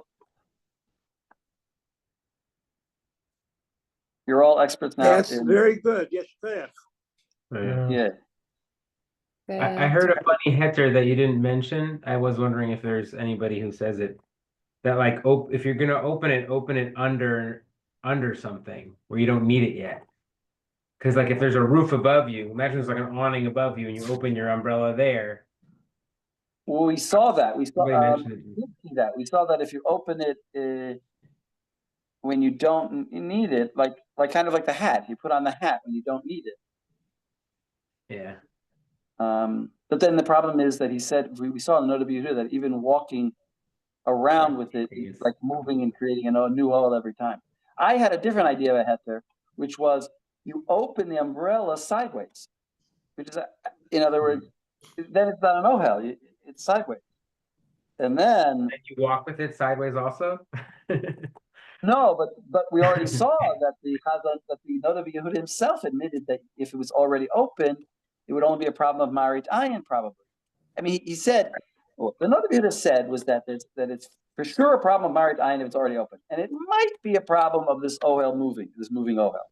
He never said that for sure. He left it as a worry. The only answer I had for that was if he called it a worry. But wasn't there something in the Noda? I don't hear you. Wait, wasn't there something in the Noda BeYehuda about that? Like that idea of like if you have it and then you put it over your head, right? That constitutes the creation of an ohel. Yeah, we read that. Yes, we read that. Yes, that's at the end. At the end but of in the terms of like opening it to the side, isn't that the same? Right, like once it goes over your head, regardless of where it was before, does that? Yeah. What? No, but let's say, for example, the Chatam Sofer. He says you could do it by a goy. I'm saying maybe you could do it yourself if you did it on the side. Whatever. I'm not really saying that. Yeah, okay. And I'm also saying that the Noda BeYehuda said that walking with it, he first spent a lot of time saying that it's only Marit Ayin, which means he would basically say you could walk with it if it's already opened. Noda BeYehuda's basic opinion is that if it's already open, you could walk outside with it, in an air roof. And then he just says, but maybe not. Maybe it's Asur D'Rabbanan every time you move because you're making a new ohel as you walk. He didn't leave that. That was not his main opinion. As a matter of fact, it's overlooked by people who summarized it. They missed this one line that I emphasized. I just emphasized it because it's overlooked. His main, what he spends most of his ink about is that it's Marit Ayin, but we skipped that. I didn't read that with you, but it's in there. He has like a whole paragraph why it's only Marit Ayin to walk around with it. If it's only Marit Ayin, then it's not an Issa D'Rabbanan. It's just, I mean, it's Marit Ayin. That's the Issa D'Rabbanan. Way to overcome that would be to make if someone could make a kosher umbrella, let's say, I was thinking if it's a little more flat, then you don't have the walls, something like that, like a flat umbrella. My point is, once it would be made kosher, that would be the only way to get over Maridain. If a brand would have like official, paskin on it, kosher umbrellas, then maybe one day it would be mutter. Yeah. Go ahead. Thank you. Okay. Yeah, somebody can make an umbrella. That's why you could take a newspaper and put it on top of your head. Right, but then it sort of seems weird. Why is a hat? Then you can't say a hat is a problem anymore. A hat I never understood would be a problem because of our earlier conversations. There's so much that shows that if it's lavush, if it's an accepted lavush, you can't. It's not Then just my personal lavush. The Shulchan Aruch paskins that a hat is usher. Was that a regular hat or a special Well, we hat? said it's only where the hat is hard. Is an umbrella hard?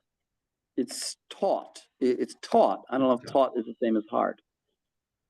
And then Noda BeYehuda sort of went with that too, because he said it's tight within your hand, and then therefore basically, I forget the word, kashe. Yeah. Which is mehudak. Yeah. Mehudak, right? All right, yishkoyach everybody. Thank you. Pray for rain. Snow here, snow. We're praying for snow. Okay. Okay, Laila Tov. Thank you.